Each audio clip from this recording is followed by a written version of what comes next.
नमस्कार. आज आपण 4 श्लोकांचा अभ्यास करणार आहोत.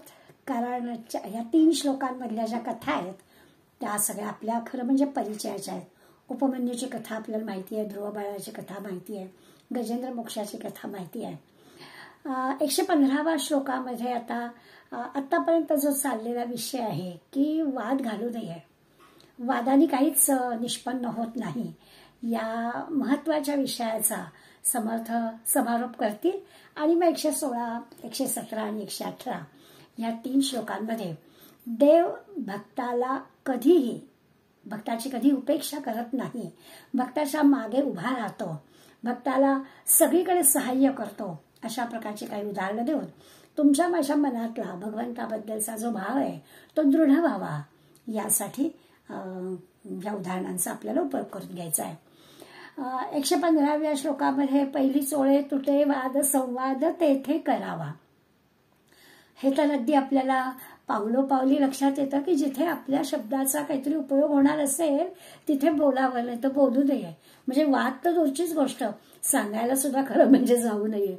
तर इथे तर समर्थ म्हणतात तुटे वाद संवाद, जिथे वाद होत नाही, वाद तुटून जातो, काहीतरी निर्णय लागतो, काहीतरी त्याच्यातून आपल्या ज्ञानामध्ये भर पडते, सगळ्या मनातल्या शंका कुशंकांचं निरसन होतं, खरं नेमकं काय आहे ते आपल्याला समजतं. असं जर असेल किंवा त्याच्यातून आणखी आचरणामध्ये काही त्याचा उपयोग होत असेल तरच त्या संवादाचा किंवा त्या वाद घालण्याचा लाभ आहे. म्हणजे अशी चर्चा असावी की ज्याच्यातून आपल्याला काहीतरी लाभ मिळतो आहे, तो संवाद अवश्य करावा. पण जिथून हे सगळं काही मिळणार नसेल तर त्या वादाच्या भानगडीत पडू नये, खंडन मंडन वादविवाद ह्या भानगडीत पडू नये असं समर्थ सांगतात. त्याचा काहीच आपल्याला उपयोग होत नाही. त्याच्यासाठी समर्थ लगेच दुसऱ्या ओळीमध्ये उपाय सांगतात. उपाय असा आहे की थोडा अवघड आहे पण तो खात्रीचा उपाय आहे. औषध एकदम गुणकारी आहे, ते जर घेतलं तर मग रोग बरा होईल काय, रोग होणारच नाही, अशा पद्धतीचा उपाय सांगतात. ते म्हणतात विवेके अहंकार हा पालटावा. म्हणजे समर्थ उपाय सांगतात की माणसाने अहंकार जर टाकून दिला, आणि अहंकार टाकण्याला विवेकाची आवश्यकता आहे. विवेकाचं दुसरं काही उपाय नाही. विवेकाने जर अहंकार टाकून दिला, कारण त्याचं असं आहे की तो अहंकार जो आहे ना तो तसा मुळातच उद्दाम आहे. अहंकार असेल तर त्या वादामधला संवाद कधी होणारच नाही. म्हणजे आपली काही चुकीची मतं आहेत आणि ती दुसरा माणूस चांगलं समजुतीने सांगतोय, तर अहंकार ज्याच्याजवळ असेल तो आपलं चुकीचं मत कधी बदलायला तयारच होत नाही. म्हणून विवेकानं आपला अहंकार बाजूला करावा. म्हणजे आपलं काही चुकीचं असेल तर ते मत बदललं तर प्रामाणिकपणानं कबूल करावं. माझं जरा समजूत चुकीची झाली होती, तुम्ही सांगितलं ते बरं झालं, आता मला पटलं बरं का, असं म्हणण्या इतका आपल्या मनाचा मोठेपणा असायला हवा. पण सहसा त्या अहंकारामुळे आपलं जरी चुकलं असलं तरी सुद्धा आपल्याच मताशी घट्ट असणारा अहंकार आपल्याजवळ असतो. जराही मत परिवर्तन करून घ्यायची तयारी नसते. अशासाठी समर्थ सांगतात की साधकाने तरी अहंकार बाजूला करावा, विवेकाने त्या मताचं म्हणजे आपल्या वागणुकीमध्ये परिवर्तन घडून आणावं. आपली काही जिज्ञासा असायला हरकत नाही, पण जिज्ञासू भावाने जर आपण श्रवण केलं आणि मत परिवर्तन झालं, आपली चूक आपल्याला कळली तर त्याचा उपयोग आहे. म्हणून पहिल्या 2 ओळीमध्ये एक तर अशाच ठिकाणी वाद नाहीत संवाद करावा आणि विवेकाने आपल्या अहंकाराला जरा बाजूला ठेवावं. खरी गोष्ट आहे, केवळ बोलणं चांगलं आहे, वक्तृत्व आहे, आवाज अगदी चढता आवाज आहे म्हणजे सगळे मुद्दे आपले बरोबर असतात असं नाही. काही वेळा मोठ्या आवाजात बोलणाऱ्या माणसाचं चुकीचं असलं तरी आपण गप्पच राहतो ना. आपण वाटतं तो एवढा आवेशानं सांगतोय, त्याला तोंड देणं की आपल्याला शक्य नसतं. बऱ्याच वेळा चुकीचं असलं तरी त्या माणसाच्या आविर्भावामुळे ते खरं आहे असं आपल्याला वाटतं. त्यामुळे समर्थ आपल्याला सांगणार आहेत की जो बोलण्यासारखे आचरावे, जो बोलतो आहे तसं जर आचरण करत असेल तर त्याचा उपयोग आहे. समर्थांनी अनेक ठिकाणी जरा आपल्या सद्यस्थितीमध्ये थोडंसं कठोर वाटेल पण समर्थांचं मत सांगितलेलं आहे की प्रवचनामध्ये कीर्तनामध्ये पैशाचा मोह टाकून द्यायला सांगायचं आणि हे सांगण्यासाठी बिनादी सांगायची. म्हणजे हा केवढी फसवणूक आहे, आत्मवंचना ज्याला म्हणतात ती आहे, की खरं तर चरितार्थाचा विषय जरी असला तरी समाज त्या कीर्तनकाराचं, प्रवचनकाराचा चरितार्थ नीटपणाने चालवतो. काही काळजी करण्याचं कारण नसतं. पण बिदागी घेऊन, हजारो रुपये घेऊन जर आपण हे करत असलो आणि एकीकडे मात्र कीर्तन प्रवचनात असं सांगत असलो, तर ही जी काही फसवणूक आहे, ही जी काही आत्मवंचना आहे, हा धोका टाळण्यासाठी समर्थ आणखीन एक उपाय सांगतात. म्हणजे संवाद करायला हवा, वाद टाळायला हवा, तो वाद टाळायला हवा असेल तर अहंकार सोडायला हवा. इतकं सगळं करून पुढे म्हणतात की बोलण्यासारखं आपलं आचरण असायला हवं. आणि हे सगळं जमायला हवं असेल तर अंतःकरणात भगवंताबद्दलचा भाव हवा. की हे सगळं व्हायला हवं असेल तर काय करायचं, तर भक्तीच्या मार्गानं जायचं. क्रियापालटे भक्तिपंथेची जावे, असं त्या अखेरच्या ह्याच्यात म्हटलेलं आहे. याचा अर्थच असा आहे की विवेकशक्ती जागृत झाली आहे, बोलण्यासारखं चालणं होतं आहे, म्हणजे वागणूक तशी होते आहे, तर ते सगळं जमायला, हा सगळा मेळ बसायला भक्तीचा मार्ग हवा, अंतःकरणात भगवंताबद्दलचा भाव हवा. जसं असतं ना की आपण इतरांशी कसं वागावं, जसं इतर मंडळी आपल्याशी वागावेत असं वाटतं तसं. म्हणजे असं आहे की आपल्याशी कोणी खोटं बोलू नये, काहीतरी खोटं सांगू नये असं आपल्याला वाटत असतं. मग जर आपल्याला तसं वाटत असेल तर आपणही त्या दुसऱ्याशी वागताना तशा गोष्टी लक्षात ठेवायला पाहिजेत. इतकं सदाचाराचं जर वागणं आपलं असेल तर मग आत्मवत् सर्वभूतेषु यः पश्यति स पश्यति असं गीता सांगते. आपण आपल्यासारखं दुसऱ्यांना पाहावं, म्हणजे मग बोलण्यासारखं चालणं, विवेकानं वागणं, संवाद होणं, अंतःकरणात भगवंताबद्दलचा भाव येणं, या सगळ्या गोष्टी या 4 ओळीमध्ये जे समर्थ सांगतात ते आपल्याला कळेल. आपल्या क्रियेमध्ये, आपल्या वागणुकीमध्ये पालट झाला पाहिजे, आपल्या आचरणामध्ये दिसलं पाहिजे की आधी असं होतं आणि आता असं झालेलं आहे. असा बदल, असं परिवर्तन आपल्याला कळलं पाहिजे. मी नेहमी उदाहरण देते की आपण या क्षेत्रामध्ये काम करायला लागलो की लोक सांगतात, पूर्वी ना मला एवढ्या तेवढ्यावरून राग यायचा, पण आता माझंच मला कळतं की मला नाही राग येत. लोकांसारखं वागू देत, आपल्याला काय करायचं आहे, असं जे परिवर्तन आहे, असं परिवर्तन व्हायला पाहिजे. आणि सातत्याने तसे जर आपण परिवर्तनासाठी प्रयत्न केले तर होईल. आणि झटकला पाहिजे, प्रयत्न केले पाहिजे, स्वतःला न फसवता. म्हणजे असं नको की मुखात रामनाम आणि बगल में छुरी, वागायचं कसंही आणि अगदी हे असं दाखवायचं, मात्र असा आणायचा, असं नाही चालणार समर्थानं. अहो, या भक्तीच्या क्षेत्रात सुद्धा या अभिमानाने वागणाऱ्या धोका असतो.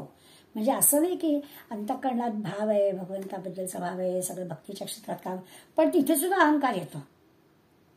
आता त्याला काय करायचं?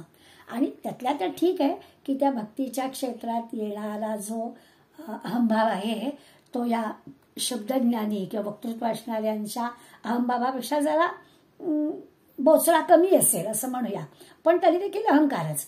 त्यामुळे हा सुद्धा भक्तीच्या क्षेत्रात सुद्धा अहंकार येणार नाही. भक्तीच्या क्षेत्रात तसाही दास्य भाव असला पाहिजे भगवंताबद्दल.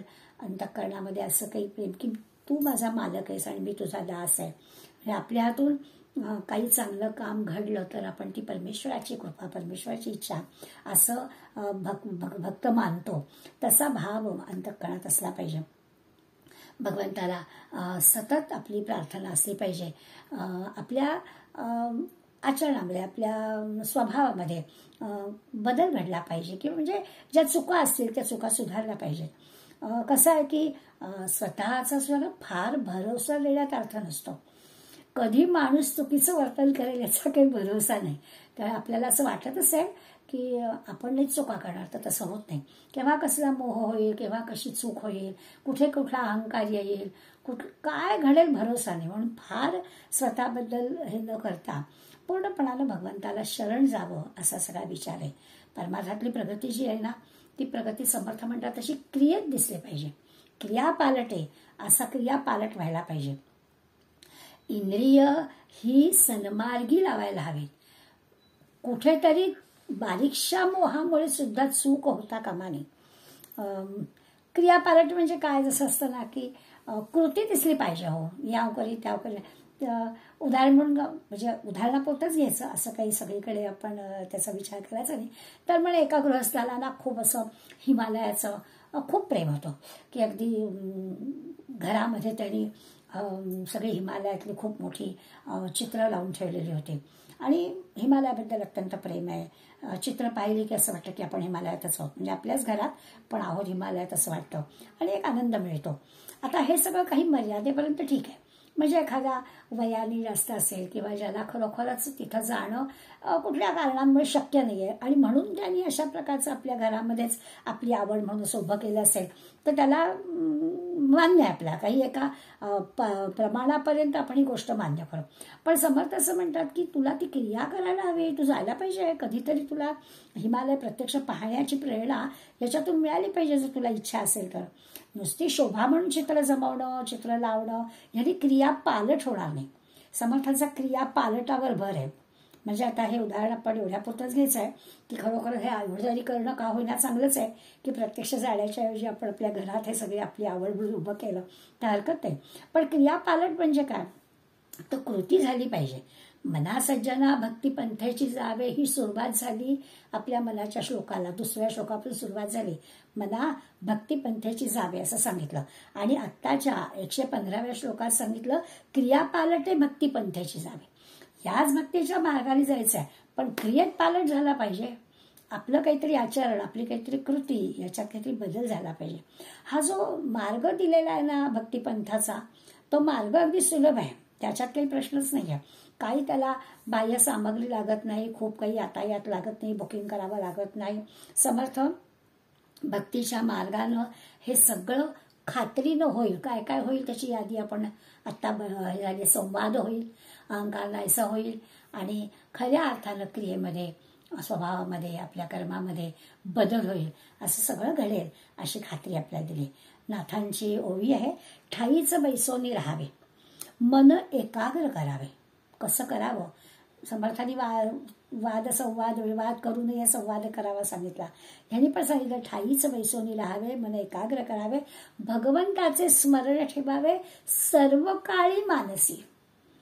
किती सोप्या भाषेत सांगितलेलं आहे की सर्व काळी मनामध्ये भगवंताचं चिंतन ठेवावं. ठाईच बैसून राहावे, सगळं तो करेल, काही आपल्याला चिंता करायचं कारण नाही. इतकी भक्ती सोपी आहे, इतकं. आणि हा अनुभव आपला आपण घ्यायची गोष्ट आहे. असं नाही की नाथ सांगतायत, त्या नाथांच्या सांगण्यामुळे आपण घेऊया अनुभव, त्यांचा तर आहेच, पण आपल्याला अनुभव घेता येईल. असं या हृदयस्थ असणाऱ्या भगवंताचं, त्या आत्मारामाचं चिंतन करावं. जी काही शांती ब्रह्माने सांगितलंय, त्यामुळे जो काही शांतीचा अनुभव आपल्याला येईल तो अनुभव जरूर घ्यावा, त्याचे प्रयत्न, शांती मिळवण्याचे जरूर प्रयत्न करावे असं सांगतात. होतं काय की ह्या दृश्य जगामधल्या ज्या अशाश्वत असणाऱ्या गोष्टी आहेत ना, त्या गोष्टी मिळवण्यासाठी आपली खूप धडपड असते, खूप धडपड असते. माहीत असतं की ह्या सगळ्या गोष्टी काही शाश्वत नाही आहेत, तरीही त्या मिळवण्याचा आपला प्रयत्न असतो.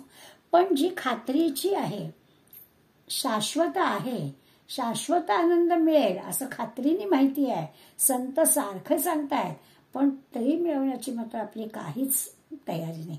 म्हणून समर्थ आपल्याला सांगतायत की हा अनुभव घ्यायचा असेल तर या भक्तीच्या मार्गाने जा, की तुम्हाला शाश्वत आनंदाचा अनुभव प्राप्त होईल. ह्या 108 पासून आपण ह्या विषयाला सुरुवात केली होती. हा संवाद करावा, वाद करू नये, हा 108 ते 115 इतक्या श्लोकांमध्ये आपण सुखसंवादाचा विषय पाहिलाय. आणि वाद टाळण्याकडेच समर्थांचा अगदी आग्रह आहे की वाद घालू नयेत.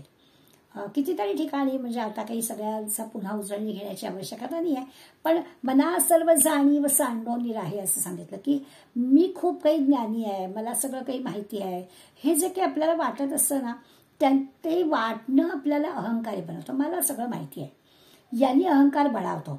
खरं तर भगवंतापुढे आपल्याला काय माहिती असणार आहे, तो जर आहे तो सगळ्यात ज्ञानी आणि त्याच्या मार्गाने आपल्याला जायचं आहे. त्यामुळे आपल्याकडे जरा न्यूनपण, कमीपण असं घ्यावं असं समर्थ आपल्याला सांगतात.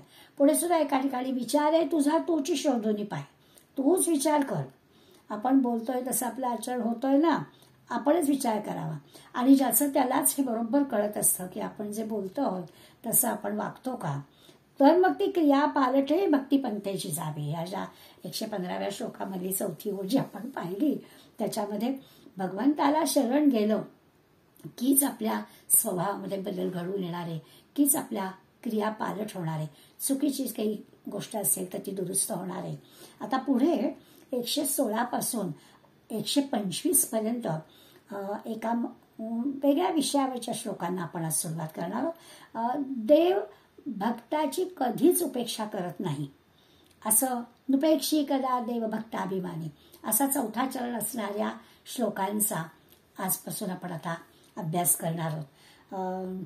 सगळे जे श्लोक आहेत, मग अशी मी सुरुवात करताना असं म्हटलं की आज कथा ज्या आहेत त्या सगळ्या आपल्याला त्याच्या माहिती आहेत, पण काही ज्या माहिती असणाऱ्याच गोष्टीचा थोडं पुन्हा स्मरण झालं तर आपल्या त्या गोष्टी पण पक्क्या होतात, त्याच्यावरचा विश्वासही दृढ होतो.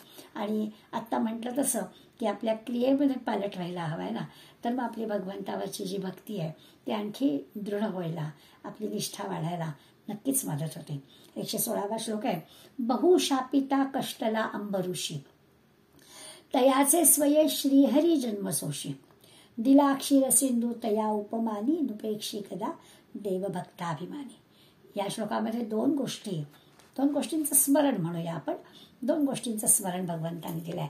दशावताराची आरती आपण बऱ्याचदा आपल्याकडल्या गणपतीमध्ये, नवरात्रामध्ये आरत्या म्हणतो, त्याच्यामध्ये म्हणतो. आणि बहुशापिता कष्टला अंबऋषी, अंबऋषी कारणे गर्भवास सोशीसी, आपण त्या आरतीमधली ओळ म्हणतो. त्या अंबऋषींची कथा आपल्याला माहिती आहे. राजा अंबरीश होता. महाभारतात पण याची कथा आहे आणि भागवतात पण कथा आहे. दोन्हीकडल्या खरं तर दोन्ही व्यासांनीच लिहिलेलं आहे, पण दोन्हीकडल्या कथांमध्ये थोडासा आपल्याला फरक दिसतो. आता हा फरक जरी आपल्याला दिसत असला तरी आपला या कथांमागचा जो उद्देश आहे तो उद्देश महत्वाचा आहे की भक्त भगवंताची कशी काळजी घेतो, कधीच उपेक्षा करत नाही, यासाठीच आपल्याला या कथेचा आधार घ्यायचा आहे. पण आपण दोन्हीकडल्या कथा विचारात घेऊया. हा जो अंबरीश किंवा अंबऋषी म्हटलाय याचा जो उल्लेख आहे त्याचा भागवतातला उल्लेख असा आहे की वैवस्वत मनू, त्याचा मुलगा नभग, नभगाचा मुलगा नाभाग आणि नाभागाचा मुलगा अंबरीश.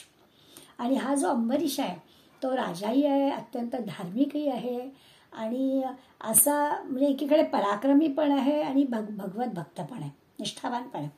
हा एकादशीचं व्रत करत असे आणि अगदी पाणी सुद्धा त्या एकादशीच्या दिवशी तो घेत नसे. अन्न तर दुसरीच गोष्ट आहे, अन्न ग्रहण करत नसे. आणि मग द्वादशीला सकाळी लवकर उठायचं, स्नान संध्या आपली अंधिक उरकायची आणि व्रताचं पारणं करायचं आणि मग राज्यकारभाराची कामं सुरुवात करायची. पण एकदा असं झालं की एकादशीच्या दिवशीच संध्याकाळी महाक्रोधी असे जे दुर्वास ऋषी हे अंबरीश राजाकडे आले, मुक्कामाला आले. आणि मग द्वादशीला सकाळी लवकर उठून पारणं फेडायचं. तर राजांनी नेहमीप्रमाणे राजा उठला आणि त्याच्या सगळं स्नान संध्या अंधिक आटपली. मग दुर्वास ऋषींना त्यांनी असं म्हटलं की एकादशीचं माझा उपवासाचं पारणं फेडायचं आहे. तर दुर्वास ऋषी म्हणाले मी पण नदीवर जाऊन स्नान वगैरे संध्या करून येतो. ऋषींबरोबर लवाजमा पण होता. ही सगळी मंडळी नदीवर स्नानासाठी गेली. आता असं आहे की हा राजा आहे, राजाला राज्यकारभार पण करायचा आहे. दुर्वास मुनींना नदीवरून यायला उशीर व्हायला लागला आणि मग पारणं तर फेडल्याशिवाय त्याला त्याच्या राज्यकारभाराकडे जाता येणार नाही ना. म्हणून मग यांनी काय केलं की उशीर होतोय म्हटल्यावर भगवान विष्णूची पूजा केली आणि पूजेचं तीर्थ केवळ प्राशन केलं आणि तीर्थ प्राशन करून उपास सोडला. खरं वस्तुतः राजा जेवलेला नाहीये, म्हणजे असा अपमान होण्यासारखं त्यांनी काहीच केलेलं नाहीये. परंतु दुर्वास ऋषी आले आणि राजाने उपास म्हणजे पारणं केलं. असं जेव्हा त्यांना कळलं तेव्हा लगेच त्यांनी शाप दिला. शाप असा दिला की तुला मनुष्य आणि पशु योनीमध्ये 10 जन्म घ्यावे लागतील. खरं तर अंबरीश राजा सुरुवातीलाच मी म्हटलं अत्यंत धार्मिक आहे, निष्ठावान आहे. हा तर राजाचा अखेरचा जन्म आहे, तो मुळी परमपदीच जाणार. तेव्हा मग काय केलं, अंबऋषी कारणे गर्भवास सोशीसे, या अंबरीश राजाच्या साठी प्रत्यक्ष भगवान विष्णूनं तो शाप आपल्याकडे घेतला. आणि आपण ज्या दशावताराच्या गोष्टी पाहतो, आरतीमध्ये जे पाहतो, समर्थांनी याचा आधार घेऊन म्हटलाय, बहुशापिता कष्टला अंबऋषी. खरं म्हणजे त्याला एवढा मोठा शाप मिळाला म्हणून कष्ट झाले. तयाचे स्वये श्रीहरी जन्म सोशी. पण त्याच्यासाठी भगवंत भक्ताचा कसा कैवारी आहे, तर भक्तासाठी भगवंत काय वाटेल ते करतो. या भक्तासाठी भगवंतानी गर्भवास सोसला आणि पुढे सगळे जे 10 अवतार आहेत ते भगवंतानी घेतले. शाप मिळाला त्याला, परंतु ते त्यांनी आपल्याकडे घेतले. पांडुरंग शास्त्री आठवल्याने या दशावतारामधला क्रमविकास आपल्याला छान सांगितला. आपल्याला सगळ्यांना दशावतार माहिती आहेत. तर पहिला जो मत्स्यावतार झाला, जाता जाता आपण आपली त्याची थोडीशी पण माहिती घेऊया. पहिला जो मत्स्यावतार झाला तो पूर्णपणानं पाण्यात जलचर म्हणून झाला. दुसरा जो कुर्मावतार झाला तो उभयचर, पाण्यात पण आणि जमिनीवर पण. तिसरा जो वराह अवतार झाला तो पूर्णपणानं जमिनीवर. चौथा जो झाला तो स्वाभाविक नृसिंह अवतार, अर्धा पशु अर्धा मनुष्य. पाचवा वामन अवतार झाला, म्हणजे ब्राह्म तेज होतं. सहावा जो अवतार झाला त्याचा क्षत्रिय तेज म्हणजे परशुरामाचा अवतार झाला. सातवा ब्राह्मण क्षत्रिय असं दोन्ही म्हणजे रामाचा, श्रीरामांचा अवतार झाला. कृष्णाचा ब्राह्म क्षत्र आणि वैश्य गीता सांगितली, त्या ब्राह्म तेज होतं. आणि सुदर्शन चक्र हातात होतं त्यामुळे क्षत्रिय तेज होतं. आणि गवळ्याच्या घरी जन्म झाला म्हणून वैश्य पण होतं. आणि 9वा जो भगवान बुद्धाचा अवतार झाला त्याच्या 4ही वर्णांचा समन्वय आपल्याला दिसतो. त्याच्यामध्ये बहुजन, बहुदुःखित, पीडित, शूद्र या सगळ्यांचा समावेश होतो. 10वा कलंकीचा अवतार व्हायचा आहे. अशी पांडुरंग शास्त्रांनी या दशावतारांची जाता जाता आपल्याला माहिती पण दिली. तर ही सगळे दशावतार त्या दुर्वास मुनींमुळे झाले. आणि ही सगळी दशावतारांची जी योजना आहे ती भगवंतांनी स्वतःकडे घेतली. आपल्या भक्तासाठी भगवंत अगदी पशुयोनीत सुद्धा जन्म घ्यायला तयार झालेला आहे.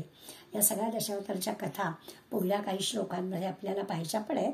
आज काही त्या कथांमध्ये आपल्याला शिरायची आवश्यकता नाही. पण अंबरीश राजाची कथा मी मगाशी म्हटलं तशी महाभारतात पण आहे. महाभारतातली कथा थोडीशी वेगळी आहे. इथे आपल्याला संतापलेल्या हे जे दुर्वास ऋषी आहे, या दुर्वास ऋषी रागावले आणि त्यांनी काय केलं, इथल्या कथेमध्ये, भागवतातल्या कथेमध्ये आपण असं पाहिलं की त्यांनी लगेचच शाप दिला. इथे त्यांनी काय केलं, त्या अंबरीश राजावर म्हणे कृत्या सोडली. म्हणजे असा एक मागे त्याच्या बाण सोडला. आणि भगवान विष्णूने काय केलं, अंबरीश राजासाठी सुदर्शन चक्र सोडलं. म्हणजे आता त्या ऋषींच्या मागे सुदर्शन चक्र लागलं. सुदर्शन चक्राने त्या कृत्येचा नाश करून टाकला, म्हणजे अंबरीशाला सुखरूप ठेवलं आणि ते सुदर्शन चक्र दुर्वास ऋषींच्या मागे लागलं. आता ह्या सुदर्शन चक्रापासून सुटका पाहिजे. मग ती सुटका कशी मिळवायची? मग दुर्वास मुनी गेले इंद्राकडे. इंद्राने म्हटलं मला काही जमणार नाही. त्यांनी मदत करण्याचं नाकारलं.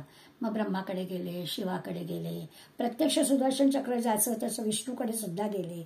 आणि विष्णूने मात्र त्याला सांगितलं की ज्यांच्यासाठी हे सुदर्शन चक्र तुमच्या मागे लागलेलं आहे त्या अंबरीशीला जाऊन भेटा, त्यांनाच सांगा. आणि मग नाईलाजाने दुर्वास मुनी अंबरीश राजाकडे आले. सुदर्शन चक्राला अंबरीश राजाने नमस्कार केला आणि त्याला परत विष्णूकडे जायला सांगितलं.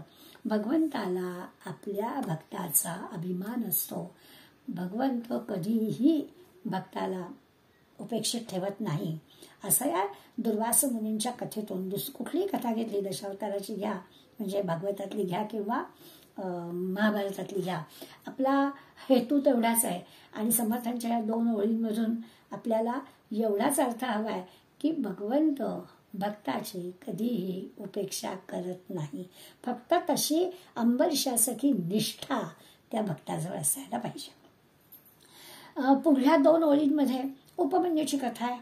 तीही आपल्याला कथा माहिती आहे. दिला क्षीर सिंधू तया उपमानी नपेक्षी कदा देव भक्ताभिमानी. वशिष्ठ मुनींच्या कुळामधला हा उपमन्यू आहे. उपमन्यूची कथा पण आपल्याला माहिती आहे. हा मंत्रद्रष्टा होता. उपमन्यूंनी ऋषी झाला आणि मग त्यांनी खूप मंत्र निर्माण केले.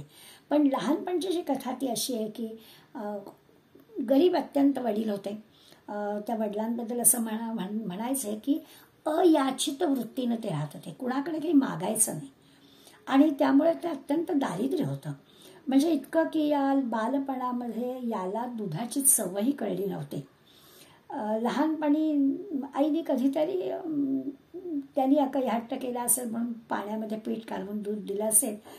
खऱ्या दुधाची चवच त्याला माहीत नाही. पण एकदा कधीतरी मामाकडे गेलेला असताना त्याला गाईच्या दुधाची चव कळली आणि तो आपल्या आईला जाऊन म्हणाला की मामाकडलं दूध छान लागतं. आणि आईच्याही लक्षात आलं की आपलं हे सगळं दारिद्र्य मुलाला कसं कळावं, लहान आहे मुलगा. मग आईनं त्याला सांगितलं, तू असं कर की आपल्याकडे काही गाय नाही आहे मामाकडल्यासारखी, त्यामुळे तुला ते तसं जे दूध हवं आहे ना ते तुला दूध मिळेल, पण तू भगवंताची प्रार्थना कर, खूप तपश्चर्या कर, तुझ्या दुधाची सोय भगवंतच लावेल. जे काही आपल्याकडे नाही ते भगवंतावरती निष्ठा ठेव, भगवंत देतो. त्या लहानग्या बाळाला आईचं बोलणं अगदी पटलं आणि त्यांनी खूप मोठी तपश्चर्या केली. शंकर भगवान प्रसन्न झाले आणि भगवान शंकराने दुधाचा समुद्रच जणू काही त्याला दिला. या उपमन्यूला म्हणजे मंत्रद्रष्टा असं आपण जर म्हटलं, शिवसहस्रनामाची रचना या उपमन्यूने केली. त्याच्याकडे शिवसहस्रनाम त्यांनी रचल्याचं आपल्याला कळतं. ह्याच्यामध्ये आणखीन एक गोष्ट आपल्या लक्षात येईल की समर्थांनी भगवान विष्णूचा भक्त अंबरीश याची कथा सांगितली आणि इथे भगवान शंकराचा भक्त उपमन्यू, म्हणजे एका श्लोकामध्ये शंकराचा भक्त आणि विष्णूचा भक्त दोघांच्या कथा आपल्याला सांगितल्या. आणि दोघांच्या कथेतलं समानता हीच की भगवंताची निष्ठेनं भक्ती करणाऱ्या भक्ताची कधीही उपेक्षा होणार नाही. भक्त त्याला धावून जाणारच त्याच्या मदतीला, हे सांगण्यासाठी. याचा अर्थ त्यावेळेला जे काही शैव वैष्णव वाद होता ना त्या वादाला सुद्धा या एकाच श्लोकामध्ये समर्थांनी स्वाभाविकच तो वाद मिटवून टाकला असं आपल्याला दिसेल. म्हणजे तोही एक उद्देश समर्थांचा होता. दुसरं असं की उपमन्यू भगवान श्रीकृष्णांना हे शिवसहस्रनाम सांगतो. याचा अर्थ केवढा उपमन्यूचा अधिकार होता. त्या उपमन्यूची माहिती सांगण्यासाठी, म्हणजे भगवान श्रीकृष्ण विष्णूचा अवतार, उपमन्यू शिवाचा भक्त. देवांमध्ये शैव वैष्णव वाद नाही, शिव विष्णू सगळे एकच आहेत. आपल्याला अनेक कथांमधून संतांच्या कथांमधून ही गोष्ट कळते. आपला उद्देश या श्लोकापुरता एवढाच आहे, देव भक्ताची कधीही उपेक्षा करत नाही, भक्ताला सांभाळतोच. पुढला जो श्लोक आहे त्याच्यात ध्रुवबाळाची गोष्ट आहे आणि ध्रुवबाळाची गोष्ट पण आपल्याला परिचित आहे. भागवतामध्ये छान कथा आहे. अनेक भागवत कथाकार खूप अगदी रोचक पद्धतीनं त्या ध्रुवबाळाची कथा आपल्याला सांगत असतात. माहिती असणारी कथा सुद्धा पुन्हा पुन्हा ऐकल्यामध्ये फार मोठा आनंद असतो. समर्थांचे शब्द आहेत, धुरुले करू बापुडे दैन्यवाणे, कृपा भाकिता दीधली भेटी जेणे, चिरंजीव तारांगणी प्रेम खाणी, नुपेक्षी कदा देव भक्ताभिमानी. 3 ओळीमध्ये या ध्रुवबाळाची कथा समर्थांनी आपल्याला आठवण करून दिली. सूर्यवंशामध्ये उत्तानपाल नावाचा राजा, खूप मोठा थोर राजा होऊन गेला. त्याच्या 2 राण्या सुरुची आणि सुनीती. हा जो ध्रुवबाळ आहे हा सुनीतीचा मुलगा आहे. आपल्याला कथा सगळ्यांना माहिती आहे. वडिलांच्या मांडीवर हा लहानगा ध्रुवबाळ बसायला गेला आणि सावत्र आईनं म्हणजे सुरुचीनं त्याला ओढून काढलं. बिचारा रडायला लागला, अपमानित झाला. आपल्या बाबांच्या मांडीवर आपल्याला बसू देत नाही म्हणून रडत रडत आपल्या आईकडे म्हणजे सुनीतीकडे गेला. सुनीतीने त्याला असं सांगितलं की तुला असं स्थान प्राप्त हवं आहे ना की तुला कोणी तिथून उठवणार नाही, तर तू तपश्चर्या कर. जसं उपमन्यूला त्याच्या आईने सांगितलं की तू तप कर आणि मग तुझी दुधाची व्यवस्था भगवंतच दूर करेल, तसं तुला असं स्थान प्राप्त होईल की त्या स्थानावरून तुला कोणीही हलवणार नाही, म्हणून तू तप कर. लहानगा हा ध्रुवबाळ आहे आणि आईने सांगितलं तसं तप करायचं आहे आणि आपण असं स्थान प्राप्त करायचं आहे की आपल्याला त्या स्थानावरून कोणी उठ म्हणणार नाही.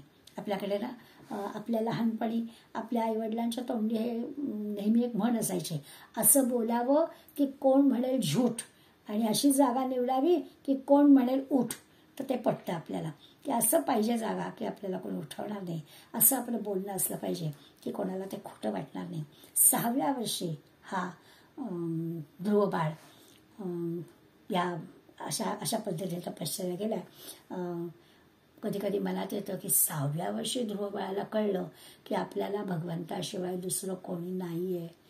आम्हाला 60व्या वर्षात तरी कळायला काय हरकत आहे की दुसरं कुठलाही आधार नाही आहे, भगवंताखेरीज अन्य कुठलाही आधार नाही, हे आम्हाला का नाही कळत. जाऊ दे. असो, तर ध्रुव बाळाने नारदांकडून एक मंत्र घेतला आणि तपश्चर्या केली.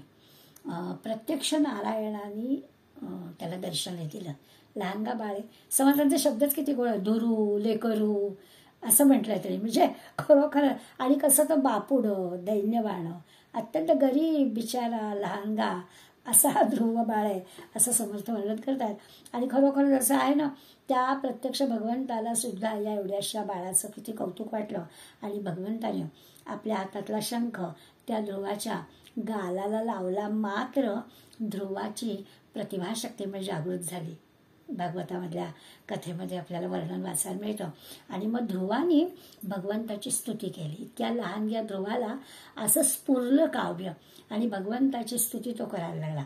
त्यामधला जो अनेक श्लोक आहेत त्यातला एक श्लोक नेहमी भागवत कथाकार या ध्रुवबाळाच्या कथेच्या सुरुवातीला किंवा भागवत कथेच्या सुरुवातीला म्हणतात, योंता प्रविश्य मम वाच विभाम प्रसुप्ताम संजीवयत्यखिल शक्तिधर स्वधामना अन्यांश हस्तचरण श्रवणत्वगामीन प्राणा नमो भगवते पुरुषाय तुभ्यम. त्या नारायणाला या ध्रुवबाळाने असं नमस्कार केलाय. आणि त्या ध्रुवबाळाला नारायणाने चिरंजीव पद, आढळ पद जे म्हणतो ते त्याला दिलंय. अशी जागा दिली की सगळी नक्षत्र त्याच्या भोवती फिरतील, सगळे सप्तर्षी त्याच्या भोवती फिरतील, सगळ्या दिशा सुद्धा त्या ध्रुव ताऱ्यावर निश्चित होतील. अशा पद्धतीनं एक अढळ पद या ध्रुव बाळाला भगवंताने दिलं, त्याची इच्छा पूर्ण केली. ध्रुव शब्द म्हणजे अढळ. जसं गीते आपल्या गाण्यामध्ये ध्रुवपद असतं, ध्रुपद आणि ध्रुवपद शब्द जरी वेगळे असले, ध्रुपद म्हणलं की ध्रुवपद, तरी अर्थ तोच आहे. ध्रुपद म्हणतात किंवा ध्रुवपद म्हणतात. तर दोन्हीचा अर्थ काय की संबंध गाणं पूर्ण झाल्यावर पण पुन्हा त्या ओळीकडे आपण येतो, तसंच एक ध्रुवपद आहे. माणूस सुद्धा पुन्हा मूळ पदावर येतो असा त्याचा अर्थ. असं हे अढळ पद भगवंताने मिळून दिलं.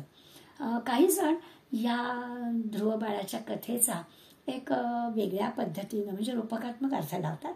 थोडा ओढून तडून वाटेल असा अर्थ आहे, पण आपल्याला त्या निमित्तानं पुन्हा एकदा ते शब्द परिचयाचे होतात की उत्तानपाद राजा म्हटला, धार्मिक होता, चांगला होता.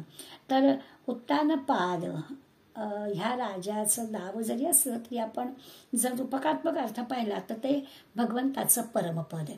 आणि भगवंताचं परमपद प्राप्त होण्यासाठी 2 मार्ग असतात. एक मार्ग असतो श्रेयस, म्हणजे श्रेयस मार्गाने गेलं तरच ते पद मिळतं. तो जो आहे तो सुनीतीचा मार्ग. आणि सुरुचीचा जो मार्ग आहे तो प्रेयस मार्ग आहे. तो आवडत्या गोष्टीचा मार्ग आहे, पण त्यांनी परमपद प्राप्त होत नाही. तर परमपद जर आपल्याला प्राप्त व्हायला हवं असेल तर आपल्याला श्रेयस मार्गाची निवड करायला हवी, अशा प्रकारचा अर्थ लावून सांगतात. पण आपल्याला भागवतातली ही कथा परिचयाची आहे. तर ध्रुव बाळाच्या कथेचा विचार केला तर त्याला ते अढळ पद भगवंताने दिलं. खरं म्हणजे इतका त्या लहानग्या बाळाचा अपमानाचा प्रसंग आला. त्या लहान वयात त्याला त्याच्या वाट्याला जे दुःख आलं आणि त्याच्यातून तो हे सगळं शिकला. थोडं नेहमी असं होतं की ह्या अशा ज्या कथा आपण वाचतो आणि मग आपण जेव्हा तुलना करतो आपल्याशी, तेव्हा आपल्याला वाटतं की आपल्या जीवनामध्ये असे अनेक दुःखाचे, अनेक अपमानाचे प्रसंग येतात. मग माणसं का बरं शिकत नाहीत, माणसं का बरं अशी राहतात?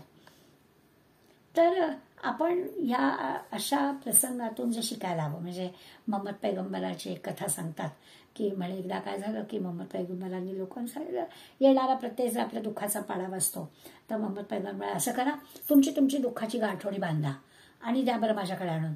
मग प्रत्येकाने आपलं दुःखाचं गाठोड बांधलं आणि दिलं त्याच्याकडे आणून. मग मोठा रॅक केला होता, त्याच्यामध्ये सगळ्यांनी आपापली गाठोडी ठेवून दिली. आणि मग मोहम्मद पैगंबरांनी म्हटलं की ठीक आहे, तुम्ही तुमची गाठोडी आणून ठेवलेली आहे, पण असं आहे की मी काय करणार ह्याचं, तर तुम्ही असं करा, तुम्हाला पाहिजे ते गाठोड्यातलं घेऊन जा. आणि मग लोकांनी विचार केला, की आपल्या गाठोड्यात नेमकं काय येते आपल्याला माहिती तरी आहे निदान. दुसऱ्याच्या गाठोड्यातलं भलतंच काही निघालं तर काय करायचं. आपल्या दुःखाची आपल्याला जरा जाणीव तरी आहे ना. मग प्रत्येकाने पुन्हा जे काही नेलं ते आपापलं गाठोडं नेलं. म्हणजे थोडं आपलं असं असतं की आपली दुःख, आपली संकट ही आपल्याला त्याच्यातून बाहेर पडण्यासाठी ध्रुवबाळासारखं काहीतरी तपश्चर्या करावी, निष्ठा ठेवावी असं न वाटता त्याच्यातच आपण अडकतो. जसं आहे ना की त्या भगवंताच्या निष्ठेकडे आपण जातच नाही, म्हणून आपण त्या दुःखातच अडकतो. एक हिंदी कवीने असं म्हटलंय की अहो तो एखादा कुत्रा पाळला ना तर म्हणे असं होतं की हमसे बेहतर है हमारा कुत्ता. आमच्यापेक्षा तो कुत्रा चांगला. का तर 2 दिन में हो गया हमारा. 2 दिवसात तो मालकाच्या समोर चांगली शेपटी हलवत हलवत इतकं त्या मालकिणीवर प्रेम करायला लागतो की आमचा होऊन जातो. आणि जिंदगी भर भगवान का हम खाते हैं फिर भी हम भगवान के नहीं होते. किती सहजपणे आपल्या लक्षात येईल की का बरं असं होत नाही की आम्ही का ज्या भगवंतांनी आम्हाला जन्म दिला, आम्हाला एवढं सगळं ऐश्वर्य दिलं, बुद्धी दिली आहे, नरदेह दिलाय, आणि तरी देखील आम्ही त्याला काही आमचं मानायला तयार होत नाही. समर्थाने दासबोधात पण सांगितलंय, जो अन्न देतो उदरासी शरीर विकावे लागे त्यासी. साधी गोष्ट आहे, आपण जे काम करतो, पगार घेतो, त्यावेळी पगार घेतो तिथे तो काय म्हणेल तसं काम आपल्याला करावं लागतं. मा जेणे घातले जन्मासी तसे कैसे विसरावे. पण ज्यांनी जन्माला घातलाय त्याला का बरं आम्ही विसरतो. त्या भगवंताचं का नाही आम्ही विचार करत. 8 तास काम करतोय आणि तो पगार देतोय म्हणून तो काय म्हणेल तसं वागायचं. तो भगवंत काय म्हणेल तसं का बरं आम्ही वागत नाही. अहर्निशी ज्या भगवंता सकळ जीवाची लागली चिंता. खरं म्हणजे त्या भगवंताला आपली सगळ्यांची चिंता आहे. अहर्निश चिंता आहे. किती करतोय तो. त्या क्षारयुक्त पाण्याचे ढग बनवतोय, पाऊस पाडतोय, पुन्हा त्या समुद्राला मर्यादेत ठेवतोय. सगळं तो आपल्यासाठी करतोय. त्याला का बरं आम्ही विसरतो. असा सहज विचारणारा हा प्रश्न आहे. ध्रुवबाळाच्या चरित्रानं आपल्याला भगवंताची भक्ती वाढावी, अंतःकरणामध्ये भगवंताबद्दलचं जे काही स्थिरता आहे दृढ व्हावी, पक्की व्हावी, घट्ट व्हावी, अशासाठी पुन्हा पुन्हा या माहिती असलेल्या कथा समर्थांच्या या श्लोकाच्या निमित्तानं आपण पुन्हा वाचायचे. कधीही भगवंत भक्ताची उपेक्षा करत नाही असा त्याचा खरा अर्थ. तर त्या भगवंताला विसरू नये असं समर्थ आपल्याला सांगतात. पुढल्या श्लोकामध्ये सुद्धा आता आणखीन एक पाऊल पुढे समर्थ जाणार आहेत की भगवंत भक्ताचा कैवार घेतोच आहे, प्रश्नच नाही. तो घेताना तो मनुष्य आणि पशु असा सुद्धा फरक करत नाहीये.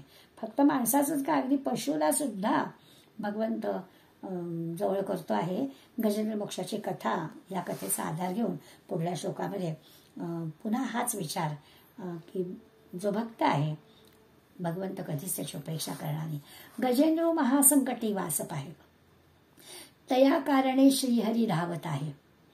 उडी घातली जाहला जीवदानी नुपेक्षी कदा देवभक्ताभिमानी. या कथेचं आपल्याला गजेंद्र मोक्षाची कथा माहिती आहे. आज म्हणूनच मी 4 श्लोक घेतले की या सगळ्या कथा आपल्या परिचयाच्या आहेत, काही नवीन वेगळं नाही आहे. तर हा पांड्य देशाचा राजा इंद्रद्युम्न नावाचा होता. आणि आता जसं बाकीचे राजे म्हटले तसा हा चांगला राजा आहे. खरं म्हणजे ध्यानाला बसलेला आहे, भगवंताचं ध्यान करतोय. पण काय होतं, अशाच चांगल्या माणसांची जणू परीक्षा घेतली जाते. आणि ध्यानावस्थेत असणाऱ्या राजाच्या जवळ हे अगस्त्य ऋषी म्हणे आले. आता ह्या ध्यानाला बसलेल्या या इंद्रद्युम्न राजाला बिचारायला कळलंच नाही अगस्त्य ऋषी आलेले. आणि म्हणून त्या अगस्त्य ऋषींचं जे योग्य पद्धतीनं आगत स्वागत व्हायला हवं होतं ते त्याच्याकडून झालं नाही. त्याचा काही हेतू नव्हता, न करण्याचा हेतू नव्हता, त्याला कळलंच नाही. ध्यानाला उपासनेला बसलेला आहे, त्यामुळे अगस्त्य ऋषी आलेले त्याला कळलं नाही. आणि अगस्त्य ऋषींनी त्याला शाप दिला की तू हत्ती होशील. आता खरं हा इंद्रद्युम्नचं पूर्वसुकृत सगळं चांगलं आहे आणि म्हणून अगस्त्य ऋषी त्याला लगेच उशाप पण दिला.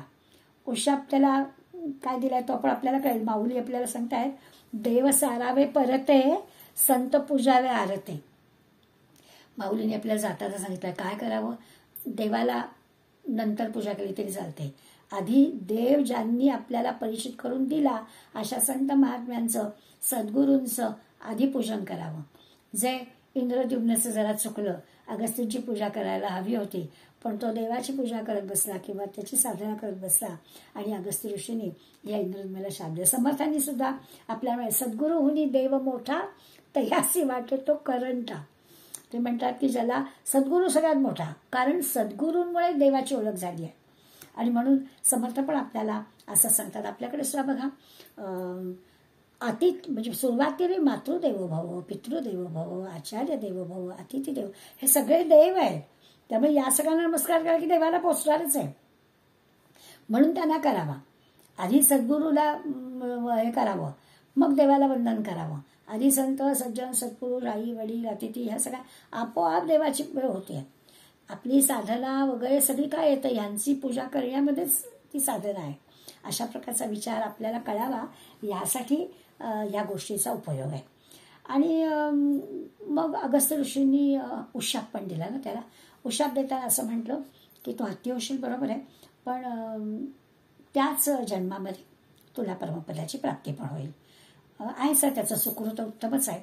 आणि मग कथा अशी आहे की जलक्रीडेला हा हत्ती गेलाय आणि त्या जलक्रीडा करताना तो मगरीनं त्याचा पाय ओढलाय आणि तो पाय ओढल्यावर या गजेंद्राने हत्तीने धावा केलाय.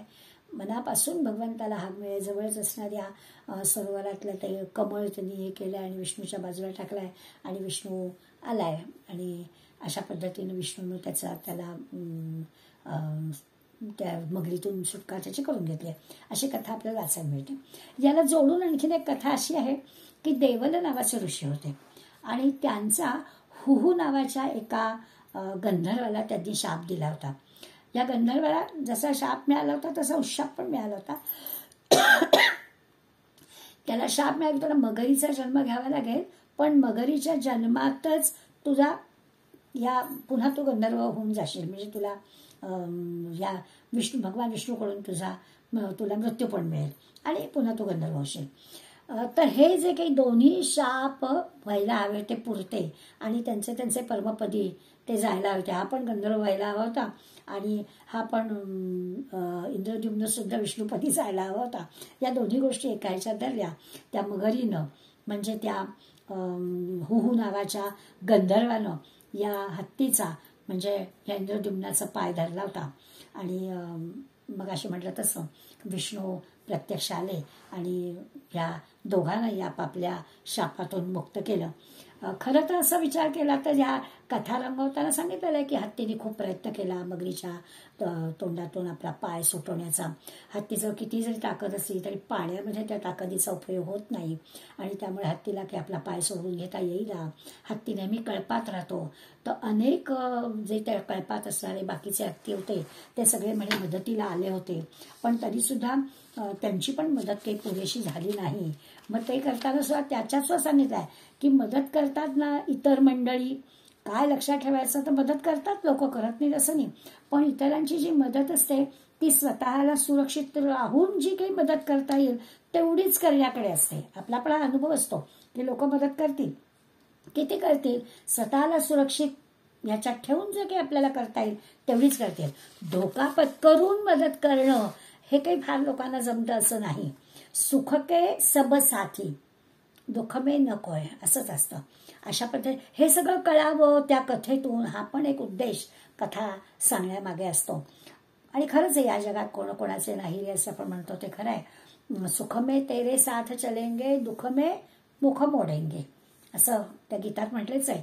दुनिया वाले तेरा बनकर तेरा ही दिल तोडेंगे, अशीच जगराहाटी असते. लोक असेच असतात. त्यामुळे फार लोकांच्या मदतीनं आपल्याला काही वेळेवर मदत मिळेल असा भरोसा ठेवण्यात काही अर्थ नसतं. भगवंतावर भरोसा ठेवा. बुद्धा काय तर आपण हे जे बाकीचे आधार पकडून ठेवण्याचा प्रयत्न करतो तर हे आधार सगळे लेचेपेचे असतात. खरा आधार काय आहेत? खरा आधार भगवंताचा आहे. हत्तीला सुद्धा या मगरीच्या पायातून सुटता येईना, पूर्वजन्मीचं सुकृत त्याचं चांगलं होतं म्हणून खरोखरच भगवंत त्याच्या मदतीला आला. विष्णूचा मनापासून त्यांनी धावा केला. सरोवरातलं कमळ तोडलं, ते विष्णूच्या दिशेनं फेकलं, मनापासून विष्णूचं स्मरण केलं. विष्णूनंही सुदर्शन चक्र आणि सुदर्शन केलं आणि मगरीच्या याच्यातून सुटका करून घेतली. माऊलींनी पण या प्रसंगाचं वर्णन चांगलं केलंय. पाहे पा सावजे हातीरू धरिले. सावजे म्हणजे त्या मगरीनं हत्तीला धरलं. तेणे तया काकुळती मातेस्वरिले. आणि मग त्यामुळे त्यांनी अत्यंत काकुळतीनं भगवंताचं स्मरण केलं की तयाचे वावो पशुत्व जायले पावलिया माते. मग मी सुरुवातीला असं म्हटलं की फक्त नरदेहातच नाही तर पशुच्या रूपामध्ये आलेल्याला सुद्धा भगवंतानी तारलेलं आहे की आधीच्या जन्मामध्ये त्यांनी इतकं पुण्यकर्म केलेलं आहे की आता काही कारणामुळे त्याला पशुच्या जन्मात यावं लागलं असलं तरी सुद्धा त्याला भगवंतानी त्याच्याकडे नेलेलं आहे आणि त्या संकटातून त्याला वाचवलेलं आहे. कसं असतं की जसं असतं ना की लहान मूल अगदी जे असतं ते 100% आईवर अवलंबून असतं, तसं आपण भगवंतावर 100% अवलंबून असलं पाहिजे. तर भगवंत आहेच आपल्याला मदतीला धावून यायला तयार. जसं मूल मोठं होतं ना तसं हे 100%ची टक्केवारी कमी कमी होत जाते. अगदी लहान असतं तेव्हा 100% आईवर अवलंबून असतं, मग मात्र त्याची टक्केवारी कमी कमी होत जाते. आपलंही तसंच होतं. भगवंतावर आपली 100% खरं म्हणजे हे असली पाहिजे, खात्री आपल्याला ती असली पाहिजे. पण आपण मात्र भलत्या भलत्याच काही याच्यावर आपली खात्री असते. आपली मुलं बाळं पैसा अडका शेजारी पाजारी या सगळ्यावरती आपल्याला असं वाटतं हे सगळ्या आपल्या आधाराला मला काय काळजी आहे असं आपल्याला वाटतं. पण भगवंत आपल्याला सांगतो की त्याच्या इतका आधार कोणाचाच नाही, तोच सर्वात आधार आहे. खरा भगवंताचा आधार वाटला पाहिजे. असा जेव्हा वाटेल आणि भगवंत आपल्याला सांगतो की मी मदतीला यायला तयारच आहे, म्हणजे मी रिकामाच आहे. रिकामा माणूस कसा कमरेवर हात ठेवून बसतो ना, तसा हा भगवंत सुद्धा योगे 28 विटेवरी उभा कर कटेवरी ठेवून तो उभाच विचारा. तुम्ही नुसतं आठवा की तो तुम्हाला धावत मदतीला येणारच आहे, अगदी सहजपणानं लगेच येणार आहे.